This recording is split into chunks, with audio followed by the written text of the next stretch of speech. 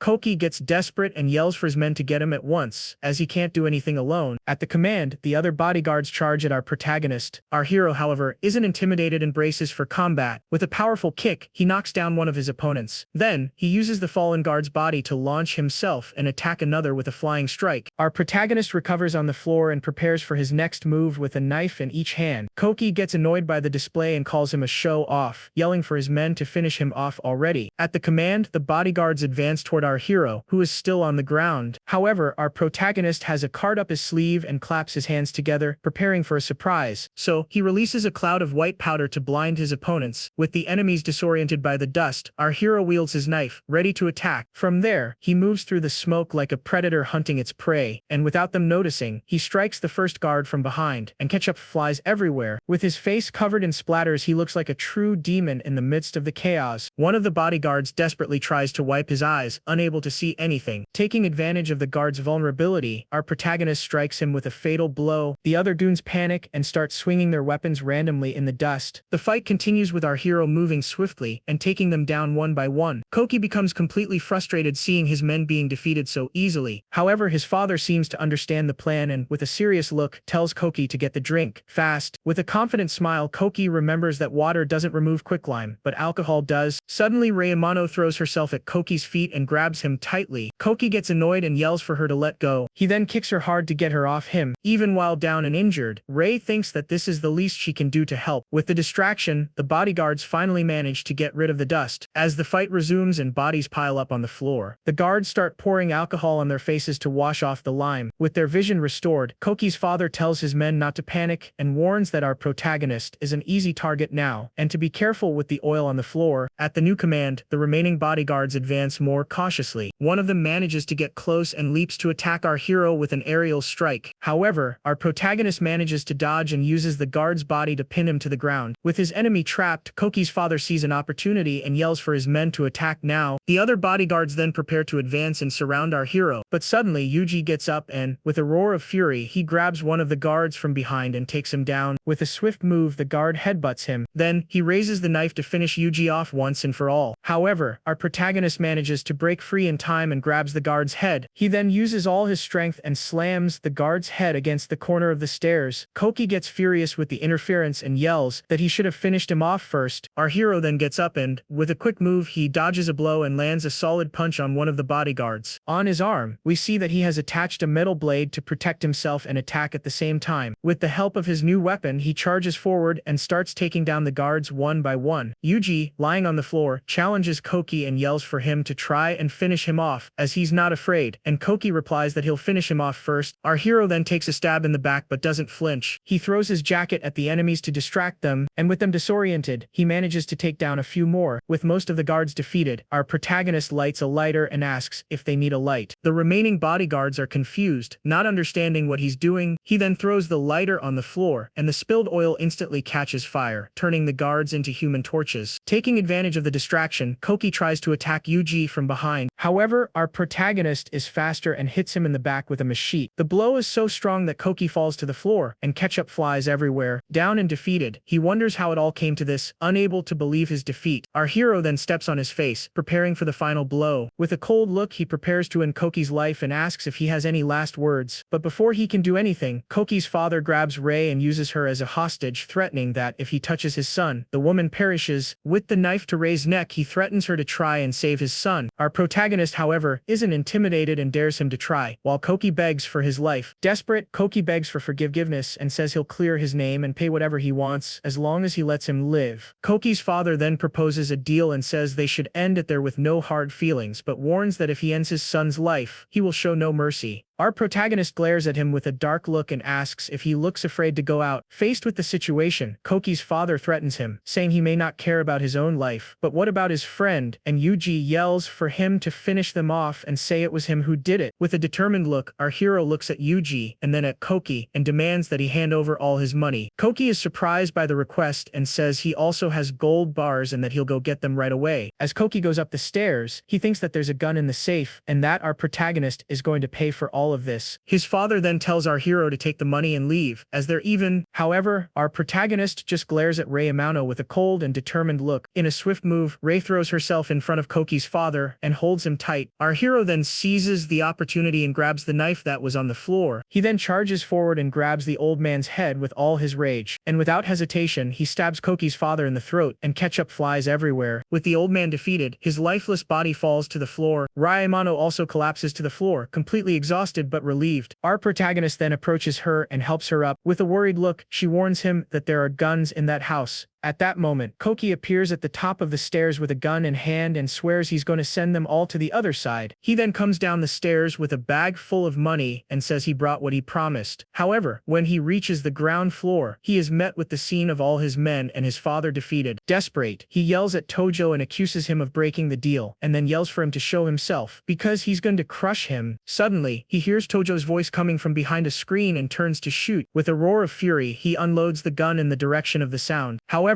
he realizes he's been tricked and that the voice was coming from a cell phone left on the floor. The phone he had taken from Rei was recording and playing Tojo's voice to trick him. With an empty magazine, he finds himself completely vulnerable. At that moment, our protagonist appears from behind and strikes his arm, sending ketchup flying. With a powerful kick, he knocks him to the ground, and then he pins him down with all his strength. Koki screams desperately and asks why he ended his father's life. With a sinister smile, our protagonist says he promised to wipe out the whole family and that he always finishes what he starts, and asks how else he could face his parents in the afterlife. With that said, he uses the knife and ends Koki's life with a clean strike to the neck. With his last enemy defeated, his lifeless body falls to the floor. The knife used in the final blow falls to the ground next to the body. With tears in his eyes, our hero shouts that he has finally avenged his parents. In the background, Yuji and Rei watch the scene in silence, processing everything that happened. With the battle over, Rei helps Yuji up, and the two lean on each other. Our protagonist then turns to them and tells her to take Yuji and get out of there, as he still has something to do. He then goes up the stairs and finds the safe full of money and gold bars. Amidst the fortune, he finds a white envelope. As he picks it up, he realizes it's the original autopsy report. Outside, Yuji and Rei look at the mansion as snow begins to fall. They are anxious, waiting for their friend. Shortly after, our hero leaves the mansion carrying the bag of money. He then hands the bag to them and says there are 40 million in cash and some gold bars inside, and tells them to split it and hide without contacting anyone. Rei is speechless and says she betrayed him, but our hero cuts her off. With a serene look, he says she was also being threatened and that it's time to let go of grudges. Yuji then asks if he's not going with them. Our protagonist replies with a wary look that he can't run anymore. Yuji refuses to leave him behind and yells that he'll stay with him, even if it means prison or the ultimate penalty. However, our hero reassures him and says he has a plan, and even if it doesn't work, he won't drag them into the mess. Rei Amano is shocked as she realizes what he intends to do. With the report in hand, our protagonist asks for just one night to sort everything out and promises he'll come back alive. As Rei tries to go after him, Yuji holds her back and shouts that he can't let him bear it all alone. However, Yuji stops her and says that's enough, because if she goes, she'll only get in the way, and that now all they can do is believe in Manabu. So, the two walk away, leaving our hero behind as he watches them with a determined look. The scene then cuts to a man on the ground being dragged by another. Later, Yuji and Rei are hiding under a bridge. Yuji then asks what on earth is in that envelope. Rei explains that it's probably documents that can prove the corruption of powerful figures in Narihira City. Yuji is confused and asks why something like that would be in that house. The woman then reveals that Yoshida Manjiro was the deputy chief of the Narihira police station, and that it wouldn't be hard for him to get those documents. With this revelation, an image of Koki's father with the documents appears, showing his power and influence. The two are silent for a moment, processing the information. Rei then concludes that it was precisely because he had that evidence that the powerful Peel people protected him and let him do whatever he wanted in the city. city. Yuji panics and realizes that if Manabu goes after these heavyweights alone, he'll surely be taken out, and decides he's going after him. Ryamano, however, holds him back and tells him to calm down, as she thinks Manabu's plan has a chance of working, and Yuji questions what she's basing that on. With that, she explains that to those big shots, Manjiro must have been a nuisance, and someone they wanted to get rid of. Therefore, for our protagonist to survive, the only option is to ally with them. From there, the scene takes us to another place, where our hero analyzes a compromising photo of one of the big bosses. With a serious expression, he puts the photo away, preparing for the final confrontation. Shortly after, we see our protagonist walking toward a huge mansion in the middle of the night. He climbs a long staircase with firm steps, carrying a mysterious bag. Upon reaching the top, he is met by several bodyguards guarding the entrance. The guards stop him immediately and say the area is restricted, but our hero demands to see Mr. Goda. One of the bodyguards then dismisses him, saying the boss is already resting and to come back tomorrow if he has any business. However, our protagonist insists with a determined look that the matter needs to be resolved tonight. The bodyguard gets annoyed by the young man's audacity and clenches his fists, asking if he has a wish to perish. Unfazed by the threat, our hero simply unzips the bag he was carrying. In a swift move, he turns the bag over and dumps its contents on the ground in front of everyone. Completely shocked by what they see, the bodyguards ask what the heck he's planning. Our protagonist then reveals the bag's contents and tells them to let their boss know that Yoshida Manjiro has been taken care of. Faced with that grim scene, the bodyguard is completely terrified and agrees immediately, asking our hero to wait there. Shortly after, 2 minutes later, a voice from inside the mansion grants him entry. So, he finally enters the mansion's courtyard and is greeted by other goons. One of the men then opens the door for him to enter the main room. Inside, he finds the so-called Mr. Goda sitting peacefully while a woman serves him tea. The big boss then calmly takes the teacup, not seeming the least bit concerned about the situation. He then looks at our protagonist and asks if he is Tojo. Our hero is surprised by the question and asks how the big boss knows who he is. The big boss then reveals that Manjiro borrowed some of his men to take out Tojo, so the fact that our hero showed up with that gruesome gift could only mean one thing, and our protagonist confirms it, saying he came to ask for his life to be spared. With that, the big boss gets angry and slams the table, questioning how he has the nerve to ask for help after ending his men's lives. Our protagonist remains silent, completely surrounded by the big boss's goons. He then challenges the big boss, saying that if he really cared about those men, he should finish him off right there, but if not, he asks him to hear him out. The big boss is impressed by the young man's courage and calls him interesting, asking him to give a reason to keep him alive. Our protagonist then shows the white envelope he took and asks if that serves as a good reason. With a smile, the woman approaches and takes the envelope from our protagonist's hands. Shortly after, she walks toward the big boss to deliver the evidence that could change everything. Upon receiving the envelope, the big boss opens it and is met with the compromising photo our hero had found. However, he doesn't seem the least bit fazed and asks if our protagonist thinks he can threaten him with something like that. Our protagonist retorts that it may not matter to him, but it will certainly matter to the big shots, and the big boss threatens him, saying he can just end him and solve the problem. With a cold look, our hero asks if the big boss knows how many people he had to eliminate just today. The big boss then questions if that's a threat and says the young man is not on his level. Our protagonist smiles and says it's not a threat because he has nothing left to lose, and reveals that if he doesn't return by midnight, the rest of the evidence will be sent to the mobile investigation unit. The big boss, however, remains calm and asks what that has to do with him. Our hero explains that the last place he was seen after taking out Manjiro was here, and if the evidence reaches the big shots, he asks who they will believe is the mastermind. Faced with that logic, the big boss becomes visibly tense and speechless. With that, he finally understands the situation and realizes that our protagonist didn't come to ask for help, but to drag him down with him. Our hero then gives him a choice and says that if the big boss helps him, he can use the evidence to make even more money, but if he refuses, they'll both sink together. The big boss lets out a laugh and says the young man is amusing and reminds him of himself when he was younger. With the decision made, the big boss offers a drink to seal the deal. Our protagonist takes the drink and downs it all at once, without a second thought. Right after, he returns the empty cup to the woman. With a satisfied smile, the big boss finally agrees and says he's the only one who can clean up this mess, but on one condition: from this day forward, our hero will work for him. Our protagonist cracks a slight smile, accepting the proposal. Faced with the situation, he bows and promises to dedicate himself with his life on the line. The big boss then calls his lackey and tells him to take care of Manjiro's mess, and also to contact some guy named Tanaka from the investigation unit so he doesn't stick his nose where it doesn't belong. The lackey understands the order immediately and leaves to carry out his mission, so the big boss grabs his cane, preparing to leave. He then turns to the woman and tells her to treat our hero well and not let him leave, as he'll be spending the night there. However, our protagonist interrupts him and reminds him that, as he said before, if he didn't return by midnight, the big boss cracks a smile and tells him to stop the act, because he never intended to do that from the beginning. Our hero smiles back and apologizes for being found out. From there, our protagonist is taken to a guest room to finally rest. Inside the room, the woman starts to slowly undress, preparing for what's next. With that, she puts on her stockings in a very inviting way. Then, she sits on the edge of the bathtub and calls him over, saying Mr. Goda told her to treat him well tonight. Our protagonist then approaches her with a calm and controlled expression. However, instead of accepting the offer, he gently covers her with a robe. The woman is surprised by the rejection and gets up to leave. She then says she's exhausted and asks him to leave her alone, as she storms out of the room, slamming the door. Once outside, she pauses for a moment and reflects on our hero's attitude. Meanwhile, our protagonist finally gets to relax in a hot bath after a long day. Shortly after, the woman goes to the big boss to report what happened. She then tells him that, as expected, the young man didn't even give her a second look. With that, the big boss comments that he certainly isn't an ordinary person, as there aren't many young men his age capable of suppressing their desires like that. The woman then asks if she should continue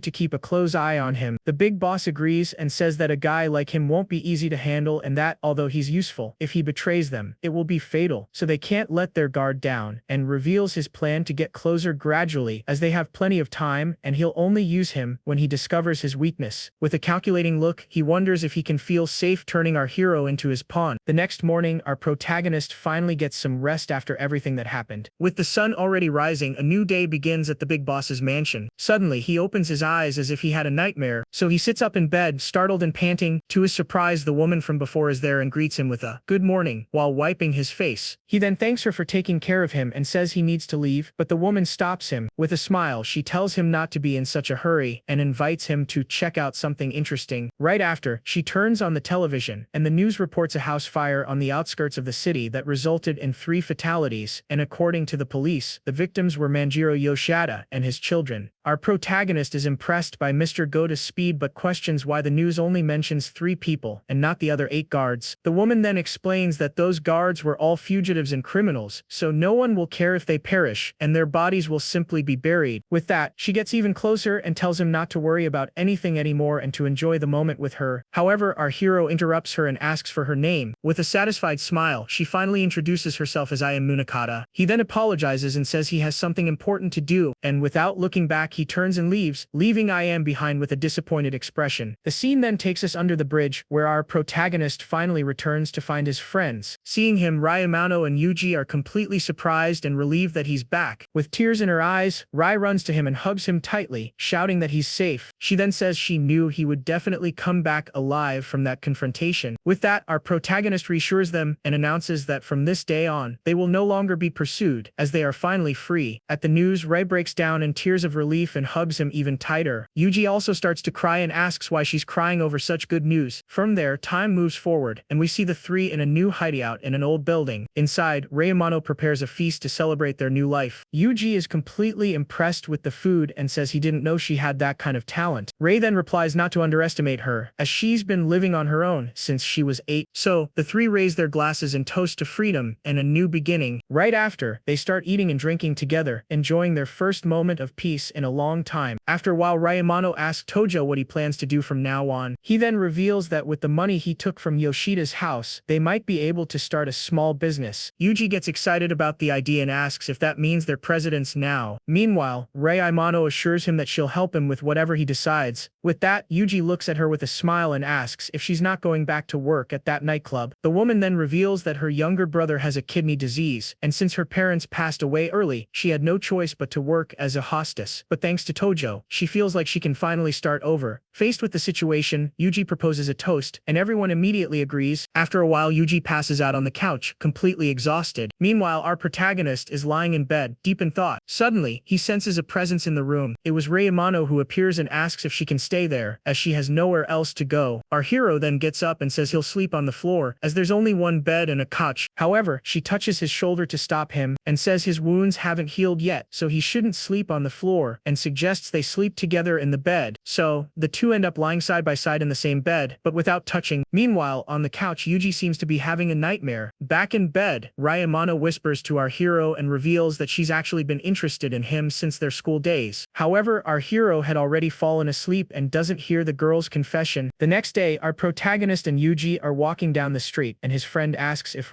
Chan is going to live with them. He then confirms that she is, as she has nowhere to go, and says they need to buy a new bed. With that, Yuji smiles and comments that with the money they took from Yoshida's house, the three of them will be able to live for a long time. Suddenly, a group of tattooed guys with mean faces appears in front of them. One of them then stares at the duo and asks his goons if that's them. Seeing the guys, Yuji gets tense and asks Tojo if he knows them. He then decides it's better not to get involved and tries to lead our protagonist away. However, the gang leader stops them and mocks Yuji, saying it looks like they went too easy on him the other day. Our protagonist then glares at the group with a cold look and asks Yuji if they were the ones who broke his arms and legs. Yuji panics and denies it immediately, asking his friend not to start a fight. The guy then approaches and threatens him, saying that some guy named Kuro-san told him never to show his face in this town again, and that he'll mess him up every time he sees him. Faced with the situation, the three stare at each other in a tense standoff in the middle of the street. So, the big guy turns to our hero and asks if he has a problem. Without a second thought, our protagonist lands a powerful punch to the guy's face, and ketchup flies everywhere. The blow is so brutal that the guy flies backward and splatters on the ground. Down and defeated, he can barely get up as he spits blood. His goons rush to help him, and the leader yells at our protagonist, unable to believe what happened. Unfazed by the threat, our hero opens his shirt and reveals the scars from his battles in prison. The other two goons are completely shocked by the sight. The leader on the ground then gets furious and orders his men to get our protagonist at once. At the command, the two goons charge at our hero. He, however, remains calm and cracks a sinister smile, preparing for combat. From there, the fight begins, and our protagonist prepares to take on both of them at the same time. He then dodges a punch and lands a solid hit to one of the goons' faces. Then, he grabs him and starts punching him relentlessly, sending ketchup flying everywhere. With a look of pure rage, he continues the attack without giving the guy a chance to react. Meanwhile, the other goon tries to hit him from behind, but our hero is faster. He then easily grabs the guy's arm, and with a swift move, he slams him to the ground with impressive force. With his goons defeated, the gang leader is completely terrified by our hero's strength. He then tries to surrender and says it was their fault and asks to talk it out. However, our protagonist doesn't care and grabs him tightly. He then takes him down with another brutal blow. At that moment, Yuji intervenes and asks him to stop, because if someone perishes, they'll have problems, and their lives have just stabilized. Our protagonist then lets the guy go and warns him that he'll let it slide for today, but next time he won't be so lucky. The goons regroup and threaten that they know their address and will tell their boss, and they'll definitely be back to finish them off tonight, and our hero replies that they can come anytime. Yuji then explains that the guy's boss is some dude named Kuro-san, the big shot of this area, and that he runs all the arcades and land centers and is very dangerous. Our protagonist puts a hand on his friend's shoulder to calm him down. With a confident smile, he tells them to get ready for a brawl, and if they win, this whole area will be theirs for the taking. Yuji is shocked by the change in attitude and thinks that his friend seems like a different person. He then warns him that they'll definitely bring a lot of guys, and the two of them alone won't stand a chance. Our protagonist agrees and says he has two guys he helped before and he'll call them. The scene then takes us to an industrial area of the city, where they're going to meet their backup. There they find the so-called help, a dude that doesn't look very friendly. Our protagonist, however, isn't very impressed and comments that they don't look like much help in a fight. With that, Yuji reassures him and guarantees that although their fighting skills are questionable, they are trustworthy guys. One of them then approaches, smoking a cigarette, and asks Yuji who the opponent is. With his fist clenched in anger, Yuji reveals that the enemy is Kuro-san. Hearing the name, the duo is completely shocked and asks if it's that Kuroki guy. Our hero then explains that it was his men who left Yuji in that state and that he's going to settle the score, but warns they'll definitely bring a large group, and that the two of them can leave if they're scared. However, one of them gets excited and says he's been wanting to take that punk out for a long time. The big guy immediately agrees and says he's been waiting for those words too. Our protagonist is surprised by their courage and thinks that, as expected of Yuji's friends, they have more guts than he imagined. He then warns them that courage alone won't be enough to win with such a small group. With a calculating look, our hero points to his head and says they need to use this place to their advantage. The scene then cuts to a white van approaching at high speed. Several goons armed with baseball bats and iron pipes get out of the vehicle. Shortly after, the gang's big boss appears and asks if this is the right place. One of the goons confirms it's the right place and says he's been keeping an eye on them all day. With that, Kuro-san asks how many enemies they're facing. The goon then replies that there are 5 people and warns that the guy who hit him is a completely psycho ex-con. The big boss, however, scoffs and says he's been to prison too and won't lose when it comes to being crazy, and then he orders his men to finish them off quickly. Meanwhile, inside, our protagonist watches the gang approaching. Through the window's reflection, he and his friends are already in position and are just waiting for the right moment to attack. One of the allies hidden on top of a shelf gives our hero a signal. Shortly after, the door is kicked open with a powerful blow. So, the gang invades the place and is met with our protagonist and his allies, ready for the confrontation. The big boss then faces our hero and asks if he was the one who took care of his man. With a cold look, our protagonist confirms that he was. The big boss cracks a sharp-toothed grin and yells for them to get, but his expression quickly changes, and he yells for his men to get our protagonist. At the command, his goons charge forward, wielding their baseball bats. However, the hidden ally seizes the opportunity and throws a bucket of lime to blind the enemies. With that, the lime completely covers the goons and leaves them totally disoriented by the dust. The big boss gets annoyed and yells that it's quicklime and orders his men to take down the punk who's spreading it. One of the goons then tries to climb the shelf to get the ally, but the guy is waiting for him with a smile on his face, and with a powerful kick, he sends the goon flying. With a confident smile, the ally pulls a rope and activates the next part of the plan. Shortly after, a bucket of water is poured from above, and the water hits the goons dead on, causing the lime to react and burn their skin. Faced with the situation, the big boss gets furious and calls them cowards for using dirty tricks. From there, the chaos resumes, and our protagonist takes the opportunity to restrain one of the goons. He then twists the poor guy's arm with all his might, and the guy screams in pain from the blow. The gang leader gets annoyed and yells that their methods are dirty. Our hero, however, faces him and replies that they don't say an eye for an eye, a tooth for a tooth. Without wasting time, our protagonist finishes the fight with a powerful kick and throws the guy against the wall. With all the goons defeated, our protagonist stands victorious in the middle of the room. The big boss then gets furious and calls him a gutless punk, swearing he'll finish him off with his own hands. Our protagonist then rips his shirt off and challenges him, saying he'll take them all on alone. The big boss is impressed by his courage and accepts the challenge for a one-on-one fight, so he also rips his shirt off, revealing his muscular physique and tattoos. From there, the two face off in the middle of the room, preparing for the final showdown. The big boss charges with a powerful punch, but our hero manages to narrowly dodge it. In a swift move, our protagonist retaliates with a devastating kick that sends the big boss flying. However, even on the ground, he manages to grab our hero's arm. With impressive strength, he holds our protagonist's wrist firmly. Our hero tries to break free, but the big boss is stronger than he expected. From there, he manages to put our protagonist in a rear naked choke. Our hero's friends try to intervene, but the big boss yells for them to stay out of it, as this fight is his. Ryamano watches the scene with concern and thinks that if Tojo-kun wants to rule this area, he needs to win with his own fists. With an insane look, the big boss tightens his grip and yells that he's going to send them all to heck. Our protagonist grinds his teeth in pain and struggles not to pass out from the lack of air. At that moment, the image of his friends flashes in his mind, and he refuses to be defeated here. Seeing the situation from afar, Yuji worriedly asks if Rei is sure they shouldn't call for backup. Meanwhile, the big boss tightens his grip on our protagonist's neck even more and taunts him, saying a weakling like him will never be able to beat him. Our hero, however, plants his feet on the ground and gathers all his strength to fight back. With an explosive move, he throws himself backward and slams Kuro-san's body against a pillar, finally breaking free from the hold. Without giving the enemy time to breathe, our boy immediately charges with a punch ready. However, the big boss manages to block the attack with his arm and glares at him with pure fury. Kuro-san then smiles and asks if that's all the strength our protagonist has. With his face full of rage, our hero yells and prepares to show what he's really made of. From there, he headbutts the big boss with all his might, and ketchup starts flying everywhere. Even while bleeding, Kuro-san cracks a crazy smile and challenges him to see who will fall first. Our protagonist is also injured, but he isn't fazed and maintains his look of pure determination. So, the two grapple and prepare for another brutal exchange of blows. With all their strength, they slam their heads together in a devastating impact that spreads even more ketchup. The blow makes our protagonist spit a little, but the big boss seems to have gotten the worst of it and is completely dazed. Seeing the scene, one of Yuji's friends asks in shock if the big boss finally passed out. With the big boss completely dazed, our protagonist holds him by the chin, victorious. From there, Kuro-san's body collapses and he falls to his knees, completely defeated. Seeing the scene, Yuji's friends are shocked and comment that our hero is really strong. Even while down, the big boss gets annoyed and yells for his goons not to just stand there and to attack at once. However, Yuji steps in front and stops them, saying they won't get past him. Ryamano also tries to intervene and yells for them to stop, as the fight is already over. With his opponent defeated, our protagonist glares at him with a cold and victorious look. He then says the big boss lost and that their score is finally settled. However, he reveals that he hasn't paid for what they did to Yuji yet. With his eyes gleaming with rage, our hero charges and mercilessly kicks the big boss. The blow is so strong that Kuro-san flies and hits his back against a shelf. He then screams in pain from the brutal impact of the kick. At that moment, one of the goons panics and yells that's enough, as he called his cousin from the investigation unit and no one is getting out of here. Our protagonist, however, isn't intimidated and glares at him with a defiant look, saying he'll wait right here. Hearing that, Yuji's friends get desperate and say the rumors were true and that they need to run or they'll all be arrested. While his friends panic, our protagonist calmly picks up his shirt from the floor. He then puts on the shirt and reassures them, telling them to relax, as no one is getting arrested and they'll wait for the police to arrive. However, one of Yuji's friends is not convinced and says they might be screwed, but Yuji puts a hand on his shoulder and tells him to relax and trust their friend. Shortly after, footsteps are heard approaching the location, and to everyone's surprise, the investigation unit finally arrives, and the leader asks what's going on here. The goon then points to our hero's group and lies, saying they were the ones who started the fight and even said they weren't afraid of the police. His cousin approaches our protagonist and threatens him, saying he has a lot of nerve for touching Kuro-san and his cousin. Our hero then understands everything and realizes that's why Kuroki was acting so arrogant. The cop scoffs and says it's too late to realize that now, and that he'll reflect on his stupidity for the rest of his life in prison. With a bloodied face, our protagonist glares at him and coldly asks if he really has that much power. The cop finds his attitude interesting and says no one has ever talked to him like that, and that in this area, he is the law. Faced with the situation, the goon asks to punch him once before throwing him in the cell. With a sinister smile, the cop orders his men to take them all away, so the other officers advance with their batons in hand, preparing for the attack. However, our protagonist just calmly picks up his shirt from the floor. He then puts on the shirt and tells his friends to relax, as no one is getting arrested, and they'll simply wait for the police to arrive. One of Yuji's friends, however, isn't convinced and says they might be screwed with this idea, but Yuji puts a hand on his shoulder and reassures him, asking him to trust their friend. Shortly after, firm footsteps are heard approaching the location. The investigation unit finally arrives, and its leader asks what's going on here and if it was a fight. The goon then points to our hero's group and lies, saying they were the ones who started the commotion and even bragged about not being afraid of the police. His cousin approaches our protagonist and threatens him, saying he has a lot of nerve for hitting Kuro-san and his cousin. Our hero then realizes that's why Kuroki was acting so arrogant, because he had this kind of protection. The cop scoffs and says it's too late to regret it, and that the young man will spend the rest of his life in prison reflecting on his stupidity. With his face still bloodied, our protagonist glares at him and coldly asks if he really has all that authority. The cop finds his attitude interesting and brags, saying no one has ever talked to him like that because in this area, he is the law. Faced with the situation, the goon asks to punch him once before throwing him in the cell to get his revenge. With a sinister smile, the cop orders his men to take them all away without further delay, so the other officers advance with their batons in hand, ready to arrest everyone. Meanwhile, at the big boss's mansion, Mr. Goda complains that Tojo hasn't been useful and yet keeps making demands, and finally, he calls him an ungrateful brat and tells AM to get rid of him. The woman then agrees with the order and turns to leave the room. However, she comes back and approaches the big boss, saying that although the young man has no manners, he is very smart and capable, and if they abandon him now, it could damage their credibility. With that, the big boss places a hand on her as he listens to her argument. He then says that trust is a two-way street and that he has no interest in raising someone who will stab him in the back. But IAM reassures him and says that no matter how much Tojo resists, he is still dancing in the palm of his hand. Faced with the situation, the big boss finally gives in and says he'll let it slide because of her, but warns that as soon as everything is settled, Tojo will have to pay what he owes. Back at the warehouse, the cop mocks our protagonist and asks what happened to all that talk about him being on his knees in 5 minutes. Our hero starts to wonder if Goda has no intention of saving him or if he's just using the situation to squeeze every last drop out of him. The cop then gets tired of waiting and yells that he's taking them all to the station. However, one of Yuji's friends stops him and grabs his hand tightly. The other officers are surprised by the young man's action. The cop then gets angry and threatens him, asking if he knows what happens to those who touch a police officer. The goon also yells for them to stop resisting and give up already, as they're finished. Faced with the situation, the other friend of Yuji starts to think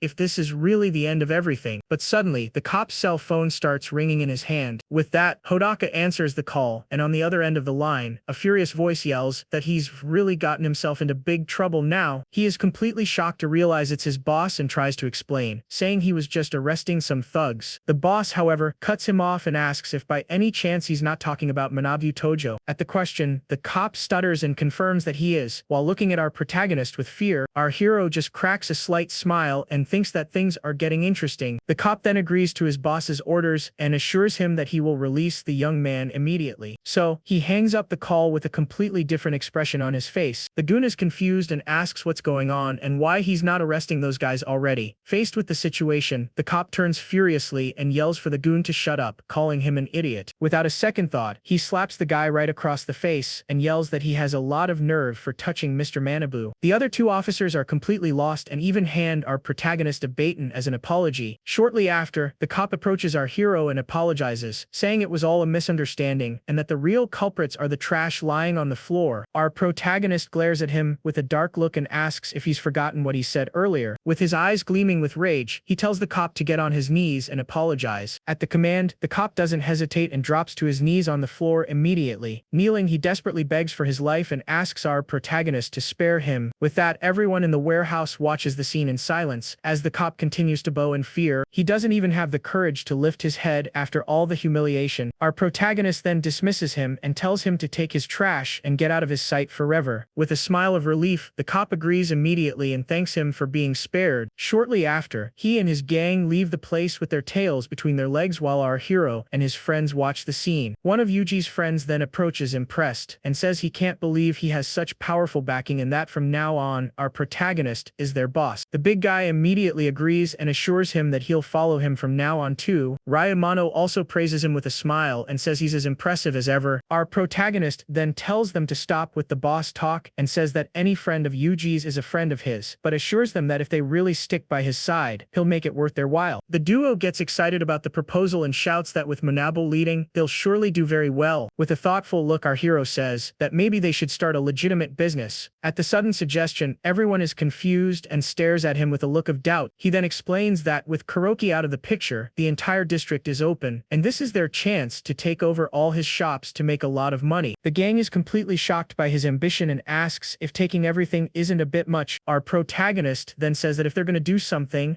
they should go all in or not at all. With that, he turns to Rei Amano and asks her to get the evidence they talked about and pay Goda a visit for him. The woman then cracks a confident smile, understanding the plan immediately. With a determined look, our hero reveals that he's going to make a deal with the big boss who controls the city. Shortly after, we see I am at the big boss's mansion announcing that a gift from Manabu Tojo has arrived. So, Ryamano enters the room and finds Mr. Goda sitting in his armchair. She then approaches and says it's a pleasure and that Tojo asked her to deliver this to Mr. Goda. Upon opening the envelope, the big boss is met with a bank deposit receipt. Ray then explains that the recipient is some guy named Yashimun Soga, an important figure in the city, and that the proof of the bribe will give him a huge advantage. The big boss glares at the receipt with a calculating look. Without saying a word, he then observes the woman in front of him. Analyzing the situation, Ryamano in turn maintains her confident posture and awaits the big boss's response. After a moment of silence, Mr. Goda cracks a satisfied smile at the proposal. However, Rai reveals that she actually has another favor to ask. The big boss then looks at her with curiosity and tells her to say what she wants. With a serious look, the woman reveals that their next target is some guy named Shechir Hayoshimura. The big boss Goda, however, scoffs at the idea and asks if she's talking about that black market trash that Manjiro protected, and adds that a guy like him isn't worth his time. Rei Amano reassures him and says it's nothing like that and that they just need Mr. Goda to cut Yoshimura's ties with the police, as they'll handle the rest. With that, the big boss finds the proposal easy and, while placing a hand on her, he asks what's in it for him. The woman then assures him that once everything is settled, they will have a suitable reward prepared for him. At the promise, Mr. Goda cracks a malicious smile, seeming to really like the idea. The scene then cuts to 1 hour earlier, with one of Yuji's friends explaining that Sheihei Yoshimura runs this district from the shadows and owns 10 establishments like arcades, cafes, and bars. He continues saying that Kuroki was just one of his goons and that Yoshimura pays Chief Tanaka for protection. Our protagonist then concludes that to get to Yoshimura, they need to silence Tanaka first. Yuji's friend just nods in agreement, understanding our hero's plan. With a calculating look, he thinks that even if they take out Kuroki, Tanaka wouldn't care, but if the police chief's own money is at risk, even Goda would have a hard time shutting him up. From there, the scene returns to the present with our protagonist and his new gang in front of a huge, fancy building. One of Yuji's friends gets worried and says they just defeated Kuroki and are now already in Yoshimura's territory, and with the money he has, he'll surely have an army of guards, making a frontal assault very risky. However, our protagonist reassures him and tells him to relax as they're here to talk business, not to wreck the place. Hearing that, the guy gets excited and says he understands and that he's with him all the way, calling him boss. So, the group moves toward the mansion, with our protagonist leading the way. However, they are greeted by two huge Dobermans that start barking furiously at them. The dogs charge and surround the group, growling and baring their teeth. Our protagonist, however, isn't fazed and tells his friends not to be afraid, as they're just puppies. Hearing that, the dog is completely shocked and stops barking immediately. With that, an intimidating aura emanates from our hero, and the image of a white tiger appears behind him, showing his true strength. Faced with that overwhelming presence, the Dobermans back away with their tails between their legs, completely terrified. At that moment, someone yells for the dogs to come back. It was Sheichiro Hayoshimura himself, who appears at the door with his bodyguards and already recognizes our protagonist. Our hero then stares back at him with a serious and determined look. With a cigar in his mouth, Yoshimura taunts him and asks if he's the one who broke Kuroki's legs and has now come to cause trouble here. Our protagonist, however, coldly replies that Kuroki's case was personal, but today is strictly business. The big boss laughs in his face and asks what kind of business he would have with him, and then tells our hero to get lost. At the command, his bodyguards charge at our protagonist and his friends. One of Yuji's friends, however, isn't intimidated and restrains one of the guards from behind with a quick and powerful move. The other friend of Yuji doesn't fall behind either and grabs the second guard, yelling for him to get his hands off the boss. With that, the fight begins, and Yuji's friend yells that he's not going easy on them anymore. Our protagonist then charges and lands a devastating punch on one of the bodyguards, sending ketchup flying everywhere. He then grabs the last guard by the neck with impressive force. Without mercy, our hero hits the guy's face with a brutal knee strike, and ketchup flies everywhere. With the enemy defeated, his body falls to the ground in a pool of red. Seeing the scene, one of Yoshimura's goons gets furious and yells that they asked for it. The big boss also gets annoyed and threatens him, telling him not to get cocky, because with one call, he can send them all to prison. Our protagonist, however, isn't intimidated and challenges him to make the call, and says they'll wait. Yoshimura is completely shocked by his audacity and thinks he must be joking. Without wasting time, he takes out his phone and calls Chief Tanaka, saying some kids are wrecking his place and asking him to send someone. On the other end of the line, Chief Tanaka asks if it's a guy named Manabu Tojo, and our protagonist confirms with a smile. Chief Tanaka then says he's sorry, but he can't touch him, as his hands are tied. Yoshimura panics and yells, asking what he means by that, and if he's going to abandon him after all the money he paid. Uncaring of his desperation, Chief Tanaka hangs up on him. Faced with that betrayal, Yoshimura is completely speechless and stares at his phone, unable to believe what just happened. With a victorious smile, our protagonist asks if they can finally go inside to talk now. With no other choice, the big boss finally gives in and says he'll hear them out and invites them into his mansion.